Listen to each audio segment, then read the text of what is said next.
ప్రముఖ దర్శకుడు రామ్ గోపాల్ వర్మ సోషల్ మీడియాలో మరోసారి వివాదాస్పద వ్యాఖ్యలు చేశారు. సుప్రీంకోర్టు ఢిల్లీ, ఎన్సీఆర్లో వీధి కుక్కలను శాశ్వత ఆశ్రయాలకు తరలించాలని ఆదేశించిన నేపథ్యంలో ఆయన వరుసగా వీడియోలు షేర్ చేస్తూ జంతు ప్రేమికులను ప్రశ్నించారు. ఆర్జీవీ ఎక్స్లో పోస్ట్ చేసిన వీడియోలో హైదరాబాద్ అంబర్పేటలో 4 ఏళ్ల బాలుడిని వీధి కుక్కలు దాడి చేసి చంపిన హృదయ విదారక ఘటనను ప్రస్తావించారు.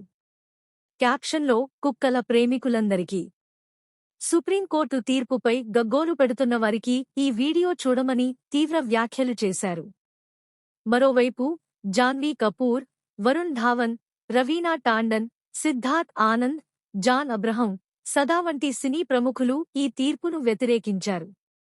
జాన్ అబ్రహం సుప్రీంకోర్టుకు లేఖ రాస్తూ వీధి కుక్కలను కమ్యూనిటీ డాగ్స్ గా అభివర్ణించారు. అయితే ఆర్జీవీ మాత్రం ప్రజల భద్రత, ముఖ్యంగా చిన్నారుల రక్షణ ప్రాధాన్యత కలిగిన అంశమని స్పష్టం చేశారు. దీంతో వీధి కుక్కల సమస్యపై జంతు హక్కులు వర్సెస్ ప్రజల భద్రత అనే చర్చ మళ్లీ తీవ్రంగా ప్రారంభమైంది.